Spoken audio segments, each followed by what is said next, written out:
봉독하겠습니다. 말씀 봉독 끝나면 아멘으로 화답하고 자리에 앉으시기를 바랍니다.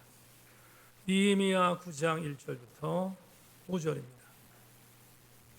그달 29날에 이스라엘 자손이 다 모여 금식하며 굵은 베옷을 입고 티끌을 무릅쓰며 모든 이방 사람들과 절교하고 서서 자기의 죄와 조상들의 허물을 자복하고 이날의 낮 4분의 1은 그 제자리에 서서 그들의 하나님 여호와의 율법책을 낭독하고 낮 4분의 1은 죄를 자복하며 그들의 하나님 여호와께 경배하는데 레위 사람 예수야와 바니와 감미엘과 스바냐와 분니와 세레바와 바니와 그다니는 단에 올라서서 큰 소리로 그들의 하나님 여호와께 부르짖고 또 레위 사람 예수야와 감미엘과 바니와 하삼느야와 세레바와 호디야와 스바냐와 부다히야는 이루기를 너희 무리는 마땅히 일어나 영원부터 영원까지 계신 너희 하나님 여호와를 송축할지어다. 주여 주의 영화로운 이름을 송축하올 것은 주의 이름이 존귀하여 모든 송축이나 찬양에서 뛰어남이니이다. 아멘.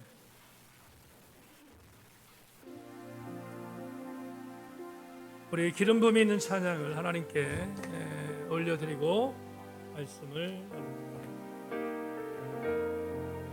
아무것도 두려워 말라.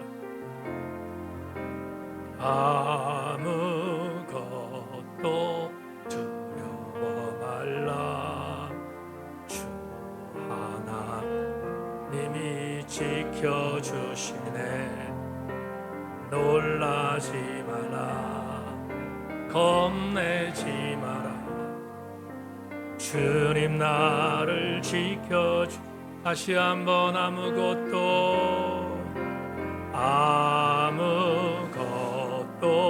두려워 말라. 주 나의 하나님이 지켜주시네. 놀라지 마라. 겁내지 마라. 주님 나를 지켜주시. 아멘 아멘. 내 맘이 힘에 겨워 내 맘이 힘에 겨워 지칠지라도 주님 나를 지켜주시네. 세상의 험한 풍파 몰아칠 때도 주님 나를 지켜주시네. 주님은 나의 산성, 주님은 나의 요새, 주님은 나의 소망, 나의 힘이 되신 여호와. 주님은 나의 산성, 주님은 나의 요새, 주님은 나의 소망, 나의 힘이 되신 여호와. 오 신실하신 주, 오 신실하신 주, 오 신실하신 주, 내 너를 떠나지도 않으리라. 내 너를 버리지도 않으리라. 약속하셨던 주님, 그 약속을 지키사 이후로도 영원토록 나를 지키시리라. 다시 한번 오 신실하신 고백합니다. 오 신실하신 주, 오 신실하신 주, 내 너를 떠나지도 않으리라.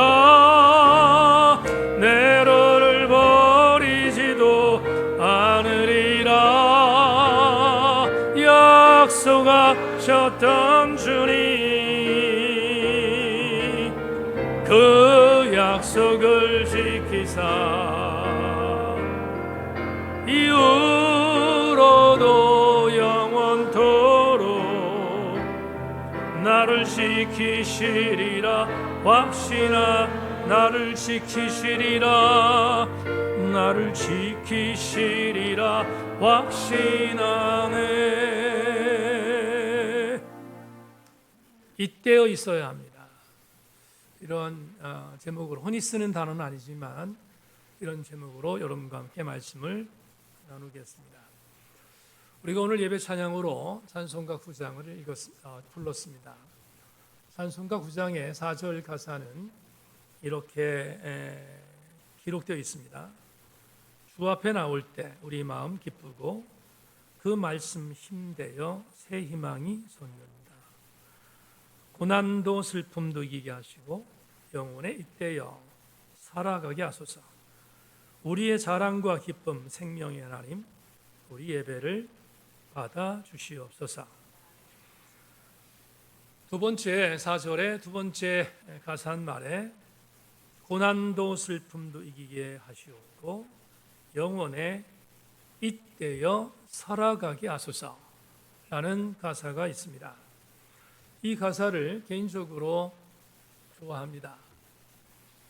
잇대어라는 우리가 흔히 쓰지 않는 이 단어를 사전적인 의미로 찾아보니 이렇게 기록되어 있습니다. 잇대다라는 단어는 서로 이어져 맞대기하고 끊어지지 않게 계속해서 연결시키다라는 사전적인 의미가 있다고 기록되어 있습니다. 여러분, 우리 그리스도인의 정체성이 무엇일까를 질문하면 저는 우리 그리스도인의 정체성을 부도옹 정신이다라고 말하고 싶습니다. 부도옹이라는 말은 쓰러질 것 같지만 결코 쓰러지지 않는 노인을 상징하는 단어로 쓰이지만 이 단어를 순수한 우리나라 말로 바꾸면 오뚜기 정신입니다. 오뚜기 정신은 아무리 쓰러뜨리려고 해도 다시 일어나는 정신, 그것을 우리는 부동 정신이요 오뚜기 정신이요 조금 어려운 말로 저력 있는 그리스도인의 삶이라고 표현합니다. 저력을 우리나라 말로 풀면 밑힘이라는 단어로 풀 수 있는데 밑에 힘이 있으니까 절대로 쓰러지지 않는다라는 의미일 것입니다. 고린도후서 1장 10절을 우리가 이미 공부한 적이 있습니다. 바울은 고린도 교회 편지 속에 이렇게 갈파한 적이 있습니다. 그가 이같이 큰 사망에서 우리를 건지셨고 또 건지실 것이며 이후에도 건지시기를 그에게 바라노라. 헬라 원어 성경을 보면 이 세 단어는 시제가 전혀 다른 시제로 쓰여 있습니다. 하나는 과거 시제이고 하나는 현재 시제이고 하나는 미래 시제로 기록되어 있습니다. 그래서 이 고린도후서 1장 10절은 우리 그리스도인들이 절대로 무너지지 않는 정체성을 갖게 만드는 정말 감동적인 메시지가 아닐 수 없습니다. 바울은 수많은 사망이 우리에게 임했지만, 나에게 임한 그 사망에서 주님이 건지셨고 과거로 해석했고, 주님은 건지실 것이라고 미래로 해석했으며 지금 건지고 있음을 현재로 해석하고 있습니다. 그렇다면 저와 여러분들은 희망을 갖게 됩니다. 바울에게만 그런 것이 아니라 오늘 우리에게도 그렇다면 하나님은 저와 여러분들을 건지셨고 에베네셀의 은혜를 주셨으며 오늘 주님은 우리에게 건지시고 있는 임마누엘의 은혜를 주시며 마지막 여호와 이레 건지실 것도 믿기에 우리는 절대로 쓰러질 수 없으며 그리스도의 정체성으로 살아갈 수 있는 것입니다. 여기서 오늘 제목 이야기를 안 할 수 없습니다. 이렇게 세 가지의 시제를 분리시키지 않고 잇대어 있는 성도는 이기는 삶을 살 것을 믿고 우리 교우들 모두 함께 잇대는 그리스도인들 되기를 주의 이름으로 축원합니다. 그렇다면 오늘 본문을 여러분들에게 설명하면서 잇대다라는 단어를 설교 제목으로 만든 이유를 지금부터 함께 나누겠습니다.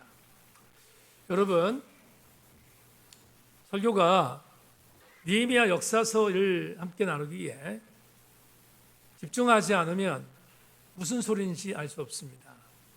오늘 감사했던 것은 이매 집사가 일부 예배를 마치고 나가면서 기가 막히게 설교에 집중했구나 하는 생각을 하게 되었습니다. 집중하지 않으면 그 질문이 나올 수 없는데 오늘 질문을 받으면서 당황한 게 아니라 기뻤습니다. 지금부터 여러분들에게 동일한 설교의 원고를 말씀드릴 것인데 여러분들도 그런 집중력을 가져주시기를 부탁드립니다. 저는 지난주까지 5주 동안 보았던 느헤미야 8장의 시대적 배경을 에스라 시대로 확정해서 설교했습니다. 에스라 8장과 9장 사이에 느헤미야 8장이 들어가야 함을 여러분들에게 역설했고 오늘 목양터 이야기 마당에도 여러분들에게 부연하여 글로 적어 놓았습니다. 나름 힘들었지만 느헤미야 8장을 설교 준비하면서 굉장히 큰 은혜도 있었고 그리고 감동도 있었습니다. 그런데 느헤미야 8장은 생각보다 해석이 어려웠습니다.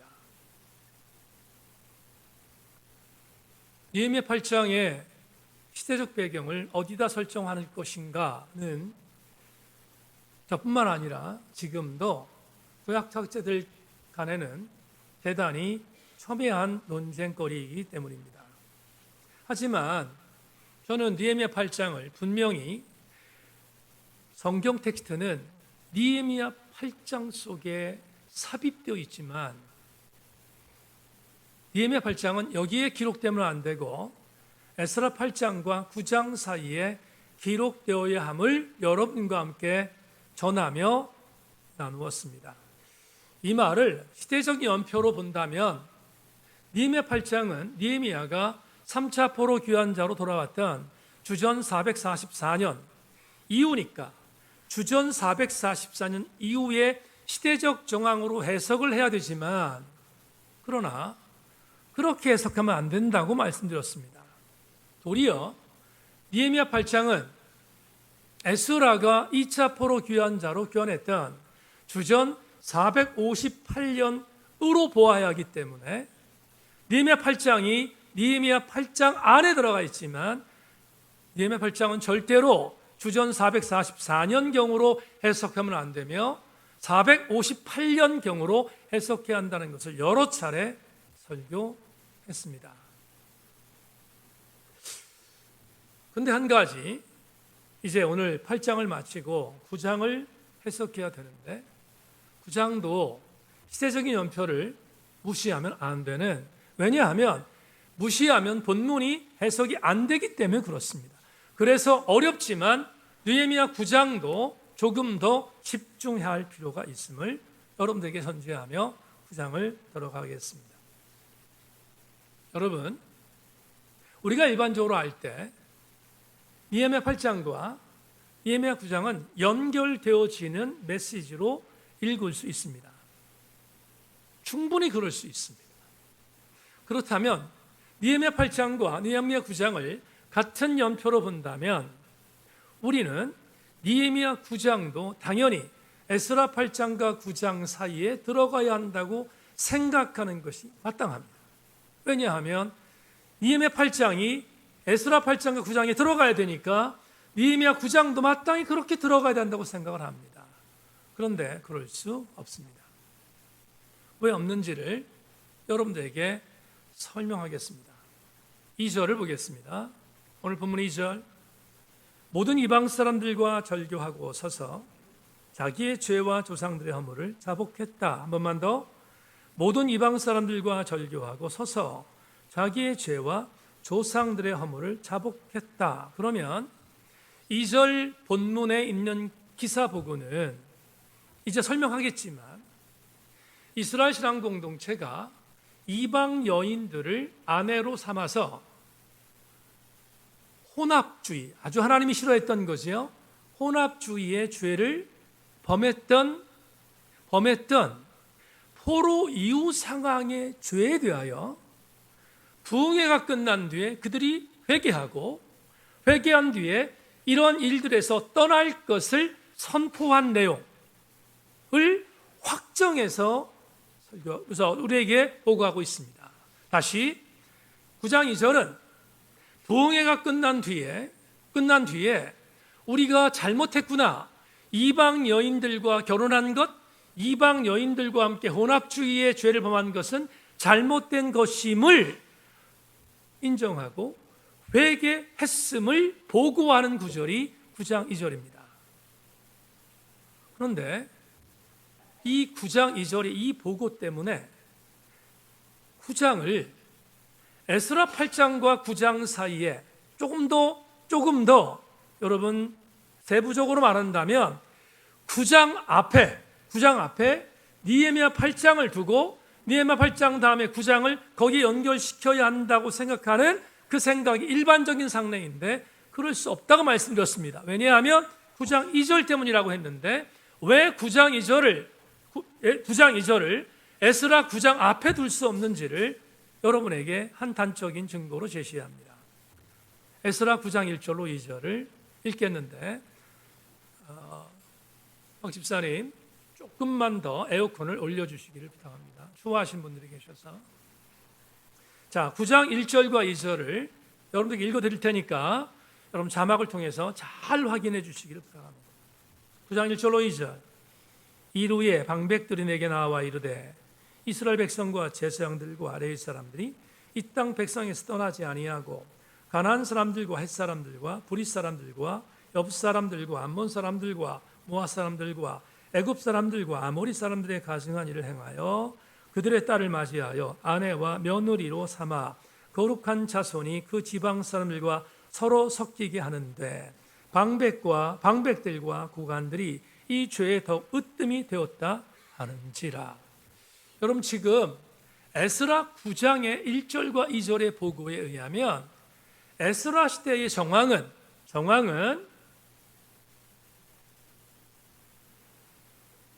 포로로 돌아왔던 1차 포로 귀환자들이 이방의 여인들을 아내로 삼아서 살고 있습니다. 아시겠죠? 이방의 여인들을 아내로 삼아서 살고 있는데 영적 분위기가 뭐냐 하면 이렇습니다.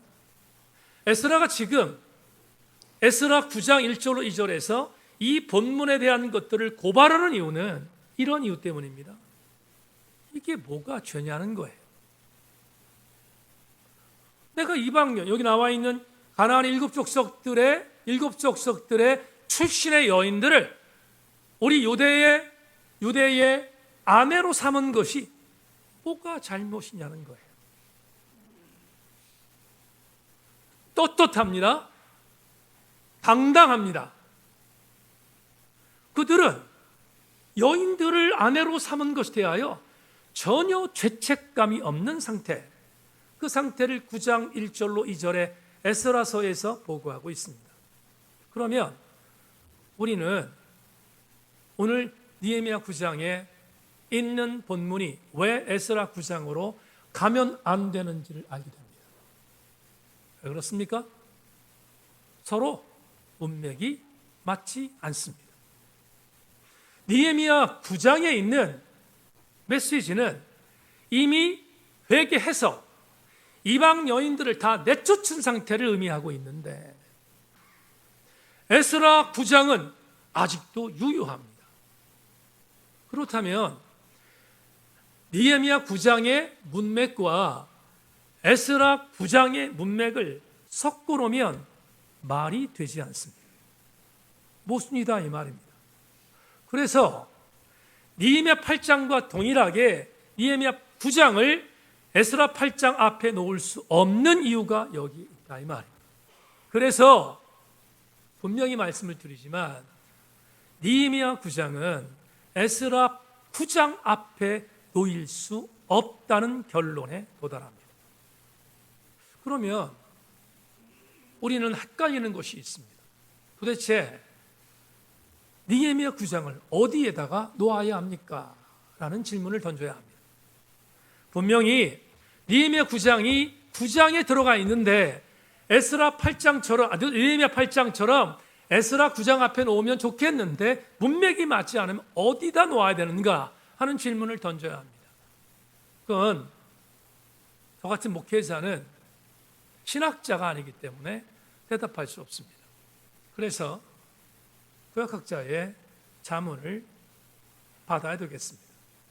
부산장신대학의 민경진 박사의 해석을 여러분에게 소개합니다.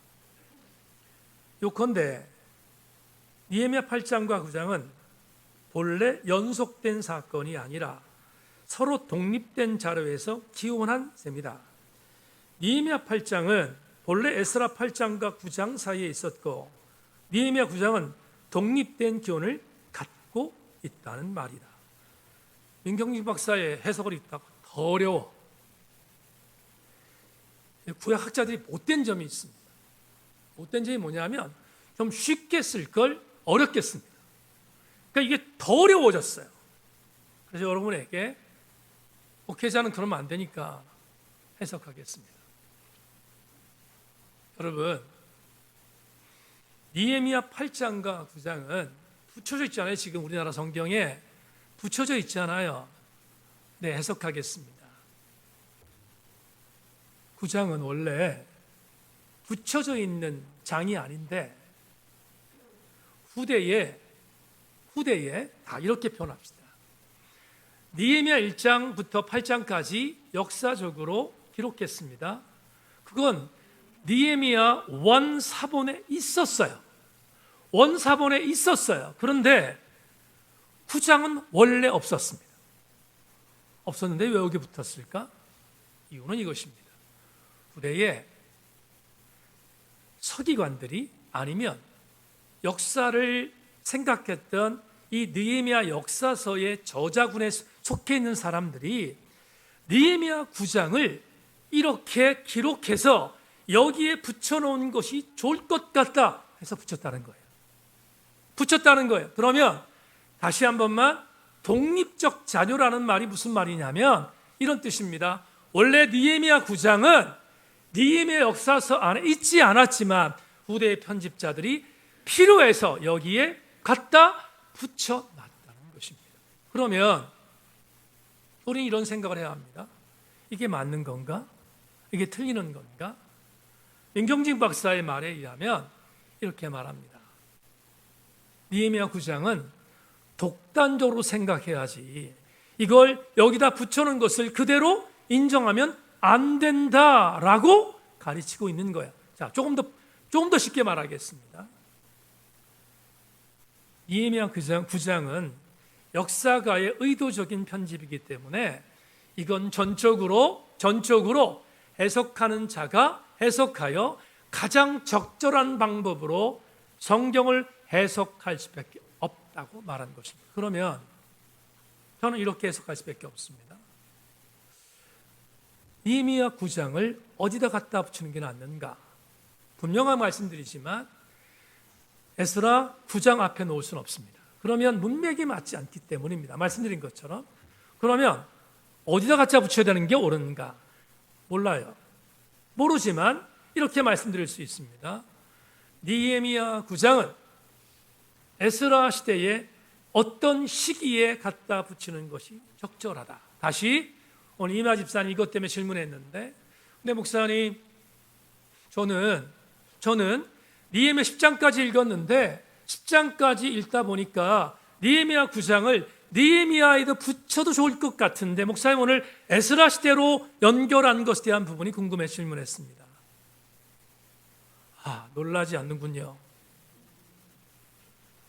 제가 감사했던 건 뭐냐면 그 정도로 담임 목사의 설교에 대한 부분을 집중하고 있구나에 대해서 감사했어요. 여러분, 제가 오늘 이 집사님 특히나 말했습니다. 집사님, 느헤미야 10장. 느헤미야 10장 좀 이따 볼 텐데 느헤미야 10장까지 연결해 놓고 해석하십시다. 왜냐하면 제가 밝히지 않은 것이 있기 때문에 그렇습니다.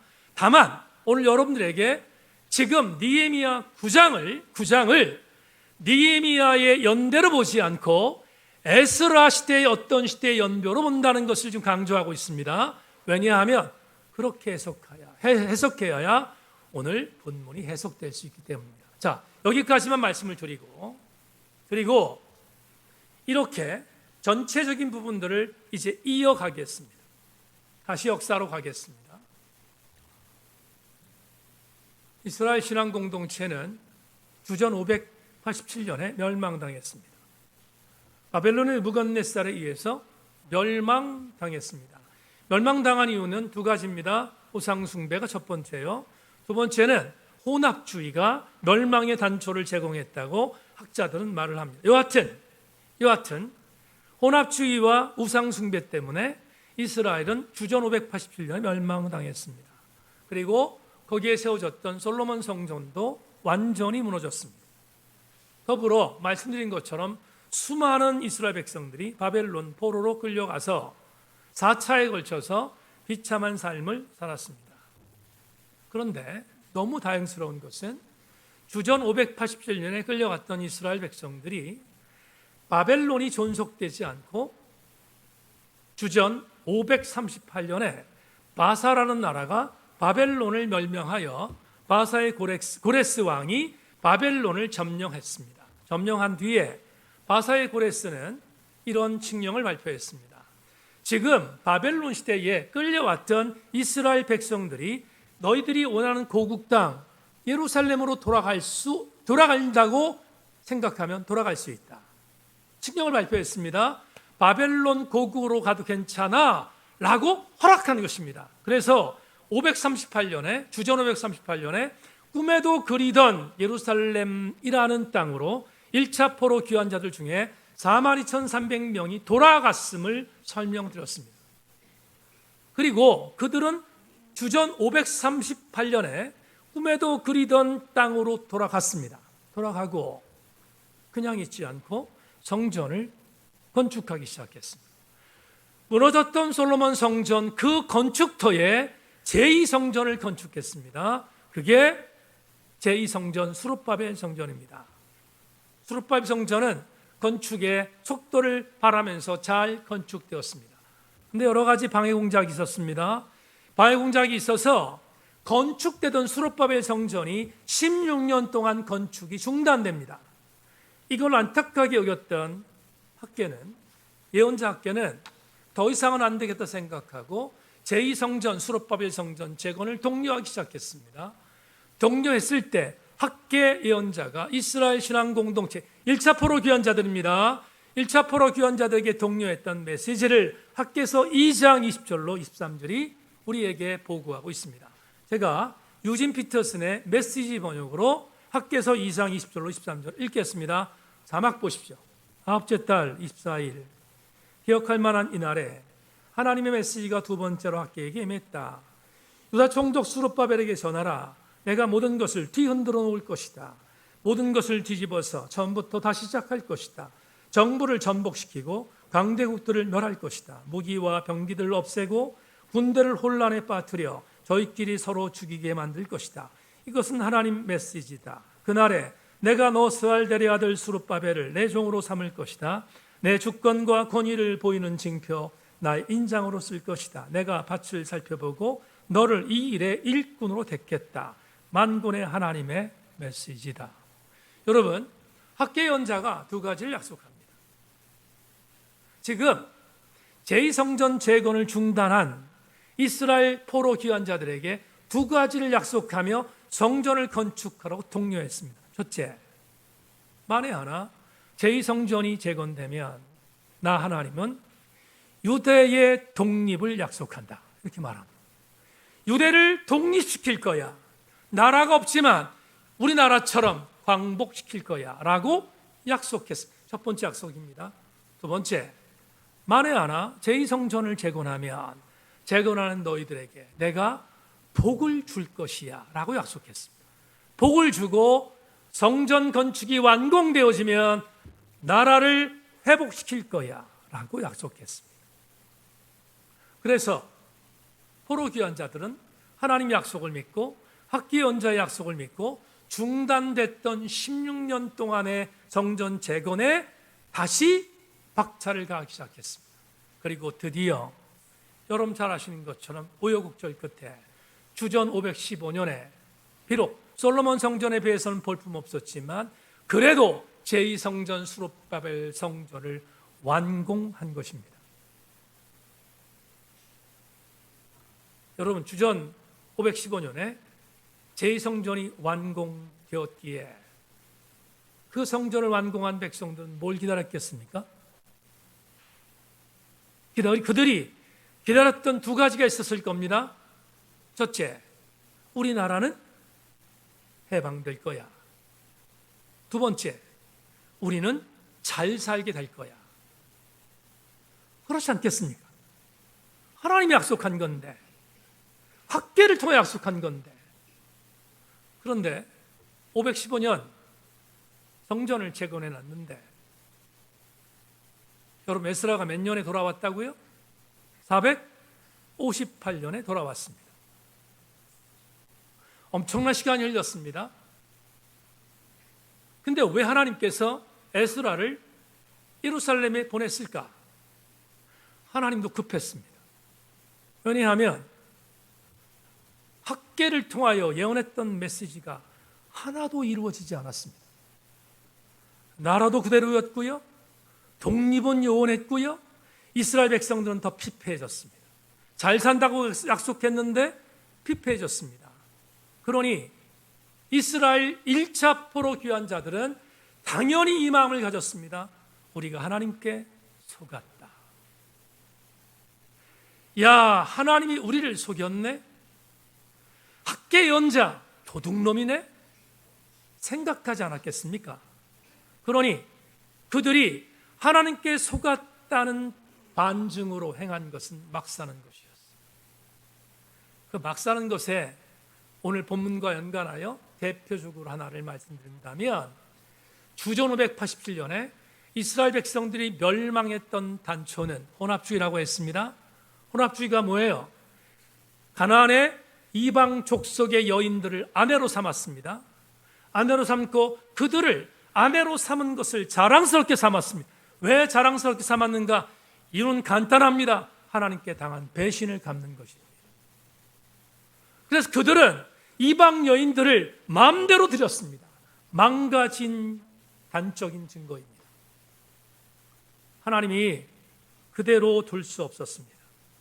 여러분 우리는 알잖아요. 하나님께서 이스라엘 신앙 공동체를 어떻게 연단시켰는지를. 그런데 그걸 알지 못했던 이스라엘 신앙 공동체는 하나님께 반항하는 모습으로 이방 여인들을 막 드렸습니다. 그리고 여러분 에스라가 2차 포로 교환으로 예루살렘에 돌아올 때까지 458년, 주전 458년까지 그들은 막 살았습니다. 만신창이가 된 것입니다. 하나님 혹시 정말 묵과할 수 없어서 하나님 다시 한번 에스라를 통하여 이스라엘 백성들을 회복시키기 위하여 그를 파송했고 2차 포로 귀환 때 약 5천 명의 레위 백사장들과 더불어 백성들 데리고 에스라가 돌아왔고 우리는 지난주에 봤습니다. 지난 5주 동안 봤습니다. 그 어간 에스라가 다시 예루살렘에 돌아왔다는 상을 알았던 이스라엘 공동체는 여러분 이스라엘 공동체는 망가졌지만 영적인 공동체였습니다. 그들에게 또 한 번의 기회가 있을 걸 생각하고 그들은 에스라에게 부흥회를 요청했습니다. 부흥회를 요청했고 부흥회가 열렸습니다. 부흥회가 열린 뒤에 우리는 지난 느헤미야 8장을 통하여 살폈던 것처럼 엄청난 은혜를 받았습니다. 그리고 그들은 잃어버렸던 나팔절, 잃어버렸던 초막절, 잃어버렸던 하나님의 은혜의 아름다운 절기들을 지키기 시작했고 우리 살폈습니다. 여러분 7월 1일 날 나팔절 성일을 마친 뒤에 7월 15일부터 22일 동안 초막절에 대한 은혜를 경험했고 그리고 초막절 그 다음 날 23일입니다. 23일 이스라엘의 신앙 공동체의 지도자들은 에스라에게 다시 찾아가서 우리에게 두 번째 붕괴를 열어달라고 요청했습니다. 두 번째 붕괴를 요청했고, 그리고 에스라는 수락했습니다. 오늘 본문 시작하는 느헤미야 9장 1절에 이렇게 말합니다. 29날 7월 며칠이죠? 7월 24일 날 두 번째 붕괴가 열렸다고 성경은 말합니다. 두 번째 붕괴가 열린 뒤에 이스라엘 백성들이 뭘 했는지 여러분 세 가지의 단어로 설명하겠습니다. 네 가지의 단어로 설명하겠습니다. 다시 7월 24일 날 붕괴를 경험했던 그들은 네 가지를 결심했습니다. 네 가지. 첫째, 금식을 시행했고, 둘째, 굵은 베옷을 입었고, 셋째, 이방 사람들과의 절교를 즉각적으로 시행했고, 네 번째, 죄에 대하여 자복했다. 지금 느헤미야 9장 2절로 기록되어 있는 이 본문의 원문을 보면 이 모두가 과거 시제입니다. 과거 시제란 말은 이런 말입니다. 말로 금식을 시행할 것입니다. 굵은 베옷을 입을 것입니다. 이방 사람들, 여인들을 버릴 것입니다. 죄에 대하여 회개할 것입니다 라고 말한 것이 아니라 그들은 이미 삶으로 실천했음을 오늘 본문이 제시하고 있습니다. 그러면 힘들었지만 오늘 본문의 이상 해석을 통하여 우리는 오늘 21세기에 우리에게 주시는 본문의 메시지를 우리 언어로 받아야 합니다. 자막 보겠습니다.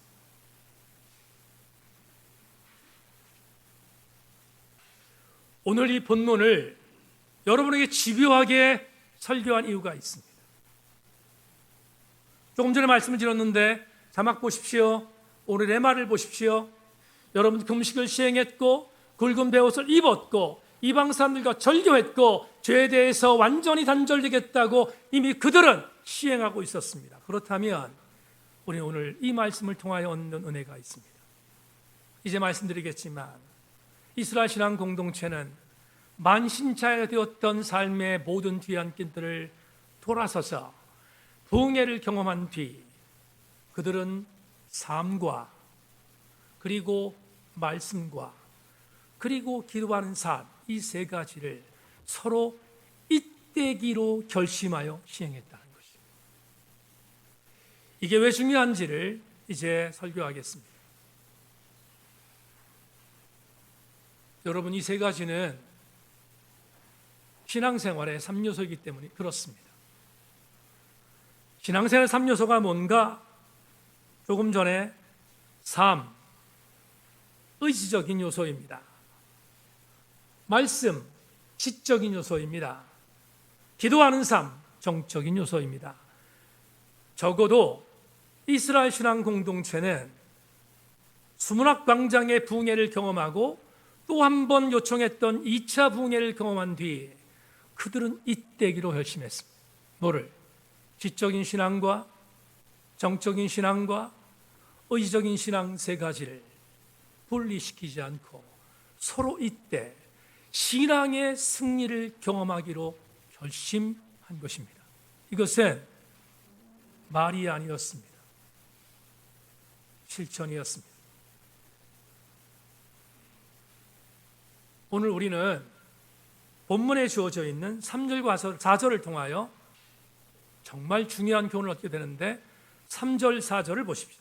이날에 낮 4분의 1은 그 제자리에 서서 그들의 하나님 여호와의 율법책을 낭독하고 낮 4분의 1은 죄를 자복하며 그들의 하나님 여호와께 경배하는데 레위 사람 예수야와 바니와 간미엘과 스바냐와 분니와 세레바와 바니와 그나니는 단에 올라서서 큰 소리로 그들의 하나님께 여호와께 부르짖고 또 레위 사람 예수야와 간미엘과 바니와 하삼리아와 세레바와 호디야와 스바냐와 부다니아는 이러기를 너희 무리는 마땅히 일어나 영원부터 영원까지 계신 너희 하나님 여호와를 송축할지어다. 주여 주의 영화로우신 이름을 송축할 것은 주의 이름이 존귀하여 모든 송축이나 찬양함에서 뛰어남이니이다. 여러분, 오늘 본문 4절부터 마지막 절까지 이런 결단이 일어났습니다. 어떤 결단? 두 번째 부흥회를 경험했던 이스라엘 신앙 공동체의 사람들 중에 어떤 이는 하나님 앞에 말씀을 계속해서 읽고, 어떤 이는 하나님께 찬양을 하며, 어떤 이는 하나님께 기도하는 삶을 분석하며 오늘 3절과 4절, 5절에서 우리에게 말씀하고 있습니다. 그렇다면 우리는 분명한 증거 하나를 얻게 됩니다. 부흥회를 경험했던 이들은 하나님의 은혜 안에서 지, 정, 의의 신앙으로 이때며 살아가기로 결심한 것입니다. 분리된 삶이 아닌 이때의 삶을 살기로 결심했음을 오늘 본문이 우리에게 제시하고 있습니다. 이 본문을 오늘의 언어로 적용해 보겠습니다. 지난 독서 여행 때 나눔을 하면서 한 지체가 이렇게 나눴습니다. 그 지체의 나눔을 제가 문장으로 만들었습니다. 목사님, 저는 평생을 아이들과 그 부모들을 상대하며 살았습니다. 사람들과 상대하며 살아야 하는 저였기에 특히 학부형들과의 만남을 피할 수 없었습니다.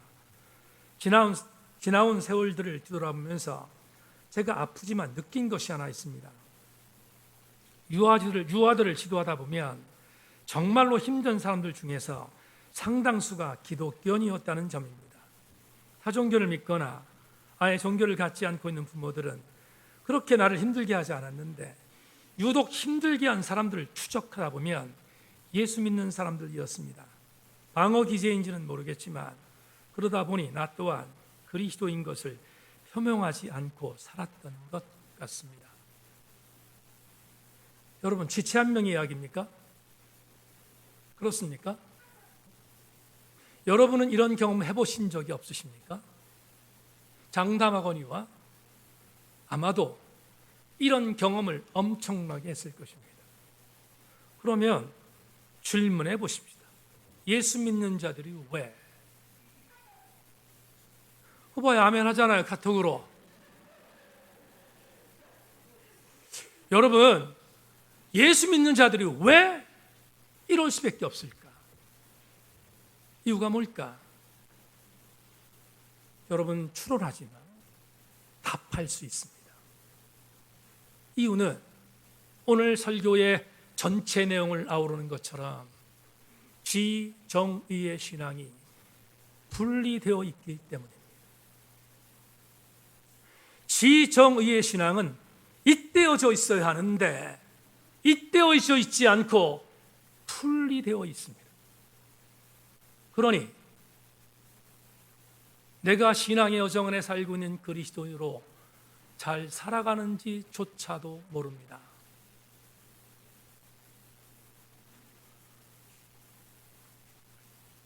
독서여행 때 이 나눔을 받았던 한 지체가 돌아오는 길에 이런 이야기를 나눴습니다. 제가 그 지체가 말해 또 하나의 출처를 밝히겠습니다. 랭던 킬키의 산둥수용소에서 이런 글이 나옵니다. 수용소 생활이 깨닫게 해준 것이 있습니다. 인간의 도덕성과 비도덕성은 우리 생명의 가장 심오한 영적 중심으로부터 나온다는 사실입니다. 모든 사람은 영적 중심을 다 가지고 있습니다. 이 영적 중심을 통한 행위의 목적, 의미를 얻으며 그래서 존재의 일관성과 방향성을 얻게 됩니다. 이 영적 중심이 흔들리게 되면 인간은 자신의 삶이 극도로 불안정해지고 뒤죽박죽이라고 느끼게 됩니다. 이렇게 되면 우리 존재는 아무런 방향성이 없이 어떤 일도 이루지 못하며 그래서 의미 없는 일련의 사건과 행위의 연속으로 전락하고 맙니다. 랭던 킬키가 중국에 있는 산둥 수용소에서 2차 세계대전이 끝날 때까지 수용되어 있는 어간, 본인의 조국이었던 미국의 수많은 인텔리겐츠들과 특별히 예수 믿는 사람들이 다른 나라를 위하여 공급된 양식을 나누자는 것을 거부합니다. 이건 미 국민들의 재산이기에 다른 사람에게 나눌 수 없다는 것입니다. 그러자 일본 정부가 이렇게 바꿉니다. 이건 미국의 사람들을 위하여 준 재산이지만 이 부분들을 나눌 수 없다는 미국인들의 지재산의 그 요구에 대하여 우리가 받아들일 수 없고 이 부분들을 국제 기호 기관에 넘기는 것으로 이 모든 것들을 넘기겠다고 일본 정부가 결정합니다. 닥쳤던 개가 못 쳐다보는 경우가 된 것입니다. 여러분, 이 내용을 읽었던 지체 한 명이 그날 이렇게 말했습니다. 목사님, 산둥수호를 읽다 보니까 어려움이 오면, 힘든 일이 오면 배운 놈이나 못 배운 놈이나 똑같습니다. 가진 놈이나 없는 놈이나 똑같습니다. 제가 여러분 지금 그 지체 말 그대로 전하는 것입니다. 있는 놈이나 없는 놈이나 배운 놈이나 못 배운 놈이나 똑같습니다. 예외가 없습니다. 여러분 그렇지 않습니까? 그러면 랭던 킬키는 미국의 그리스도인들이 이렇게 결정한 것에 대해 분명히 비판하고 있는데, 그렇다면 또 한 번 질문합니다. 왜 그리스도인들이 이럴 수밖에 없습니까? 이유가 뭡니까? 답은 간단합니다. 분리되어 있기 때문에. 분리되어 있습니다. 지, 정, 의. 오늘 레마처럼 말씀, 삶, 기도하는 삶이 전혀 분리되어 있어서 잇대어 있지 않기에 그들은 그리스도인대로 살고 있지 않는 것입니다. 이게 오늘 우리가 얻어야 할 도전입니다. 말씀 맺으며 제 부끄러운 추억 하나 드리고 설교를 맺겠습니다. 유원영 원사님이 살아계셨을 때 홍물부추 칼국수를 가서 어떤 경우에 응원차 갑니다. 근데 비가 오는 날이면 손님이 엄청나게 몰려들었습니다.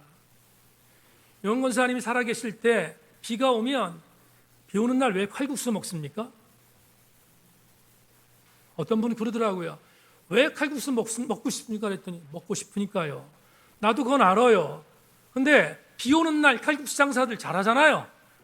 비가 오면 말이 왔습니다. 유원영 원사님 살아계실 때 김치, 지금 거미줄 수 없으니까 얘기하는 거예요. 김치 맛있었습니다. 사람들이 몰려왔습니다. 그러면 사람들이 몰려오는 걸 보면서 유원영 원사님이 막 일을 하다가 한쪽 부서에 가서 거의 넘어질 정도로 구부려 계셔요. 그럼 제가 그게 너무 안타까웠습니다. 그래서 하나님께 이렇게 기도했어요. 하나님, 손님 좀 그만 보내세요. 그만 좀 보내세요. 유원영 원사님 죽을 것 같습니다. 좀 그만 보내세요. 라고 따졌습니다. 그러다 어느 날 비가 내리지 않는 날 홍굴부추 칼국수를 갔습니다. 손님이 없네. 손님이 없어요. 그러면 유원영 권사님이 한쪽에서 또 축 처져 있습니다. 손님이 없으니까 축 처져 있습니다. 그럼 제가 하나님께 이렇게 기도했습니다. 하나님, 유 권사님 죽일 생각입니까? 하나님, 손님 좀 보내주세요. 그리고 기도했어요. 여러분, 지금 운전하는 거래처를 두고 있는 신자들이 있습니다. 운전하지 안 되는 거래처를 두고 있는 신자들이 있습니다. 비가 많이 내리지 않습니까? 그럼 걱정이 돼요. 제가 걱정이 돼요. 운전 잘못할까 봐, 사고 날까 봐. 그래서 이렇게 기도합니다. 하나님, 비 좀 작작 좀 내리세요. 우리 지금 암흑의 집사 지금 운전하고 다니는데 힘듭니다. 좀 비 좀 적게 주세요. 이렇게 말합니다. 근데 그러다 보니까 캥기는 게 생겼어요. 비가 안 오면 홍굴부추 칼국수는 안 되는데. 그렇지 않습니까? 근데 이 생각이 들었습니다. 하나님이 저 보면서 어떤 생각하셨을 것 같아요?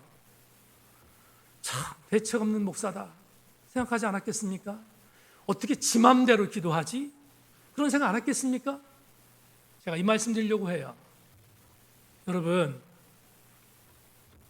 목사인 저도 지정의가 잇대어 있지 않으면 내가 원하는 것이 진리라고 생각하고 멋대로 삽니다. 교우들이여, 권고하고 싶습니다. 오늘 예배 나온 교우들이여, 여러분들에게 이렇게 권하고 싶습니다. 신앙생활의 승리는 지정의 말씀과 삶과 기도하는 영성의 아름다운 삶이 잇대어져 있을 때만 승리할 수 있음을 명심하고 분리시키지 않고 잇된 신앙의 아름다운 경주를 완주하는 우리 교우들이 다 되기를 주의 이름으로 소망합니다.